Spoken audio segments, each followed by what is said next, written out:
Ya, Anda masih menyaksikan Market Opening. Pemirsa, berikut ini akan kami update juga untuk beberapa emiten pilihan redaksi IDX Channel. Pemirsa, yang pertama ada Rai penjualan sekitar 300 miliar rupiah sebulan. Ciputra atau CTRA berharap insentif seperti down payment 0% dan juga PPN dilanjutkan kembali. Selanjutnya ada RUPST Wijaya Karya atau Wika yang memutuskan untuk tidak membagikan dividen. Laba Wika di tahun 2020 akan dibukukan sebagai cadangan guna mendukung bisnis di masa mendatang. Selanjutnya ada Unilever Indonesia atau UNVR yang akan membagikan dividen final sekitar Rp100 per saham, hampir 100% dari perolehan laba bersih di tahun 2020. Dan berikutnya ada RUPST Telkom Indonesia yang menyetujui untuk pembagian dividen Rp168,01 per sahamnya atau sekitar 16,64 triliun, 80% dari laba bersih di tahun 2020. Baik, pemirsa, kami akan meng-highlight emiten update kali ini ya terkait dengan RUPST dari Telkom yang menyetujui adanya pembagian dividen 80% dari laba yang diperoleh tahun lalu. Ya, RUPST Telkom Indonesia menyetujui untuk pembagian dividen Rp168,01 per saham atau senilai 16,64 triliun rupiah. Sementara kita tahu sekitar 20% sisanya atau kita lihat ini senilai 4,16 triliun rupiah akan dialokasikan sebagai laba ditahan. Dan dijadwalkan pendistribusian dividen tersebut akan dilakukan selambat-lambatnya pada 2 Juli 2021 dengan recording date 10 Juni 2021. Ya, kita akan cermati bagaimana kondisi fundamental dari Telkom Indonesia. Selengkapnya bisa Anda saksikan di layar televisi Anda. Ya, di mana pada kinerja perdagangan Senin lalu mengalami penguatan sekitar 5,2% di level 3.440. Sementara kinerja 6 bulan terakhir masih positif 13%, PE ratio 16,4 kali dengan market cap mencapai 340,77 triliun.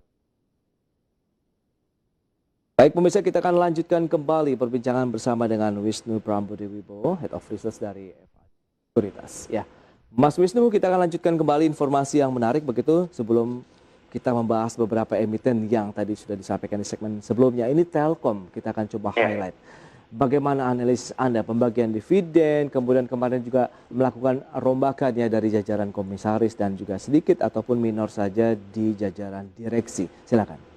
Ya, kalau kami melihat memang Telkom ini kan salah satu emiten BUMN yang bisa dibilang rutin sekali setiap tahun selalu membagikan dividen. Nah, ini menjadi passive income ya dari pemerintah kita gitu ya. Baik. Dan investor-investor yang lain tentunya yang megang jangka panjang gitu. Yes. Nah, dengan ada yang perubahan-perubahan direksi seperti yang kemarin sempat heboh, salah satu personil Slang juga yang ikut bergabung di komisarisnya gitu ya. Kami melihat memang untuk kinerja ke depannya Telkom ini masih menarik gitu ya, masih punya potensial upside gitu ya.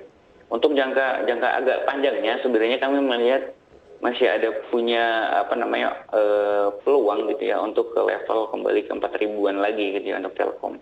Baik, itu untuk sampai dengan akhir tahun atau bagaimana level 4.000-nya? Iya, sampai akhir tahun gitu ya. Hari ini aja sudah mendekati di level 3470 gitu ya. Oke.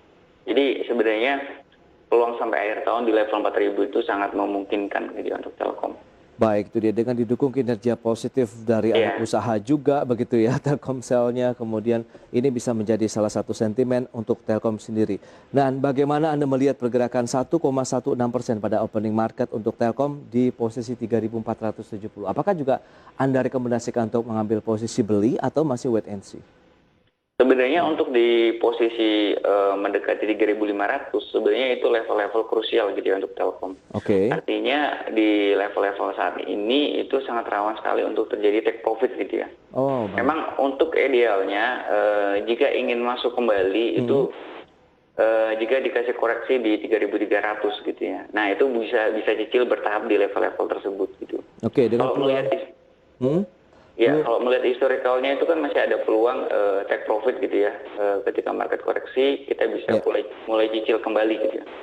Baik, jadi bisa dikatakan 3.470-an, 3.480 ini level-level yang bisa dikatakan cukup tinggi lah ya Ya, untuk Telkom begitu. Dengan penguatan benar. Anda katakan target price di level 4.000-an yang juga ini sulit sekali tertembus begitu dalam beberapa mungkin tahun terakhir kalau kita lihat pergerakan dari Telkom sendiri, Mas. Ya, kalau kita melihat apa namanya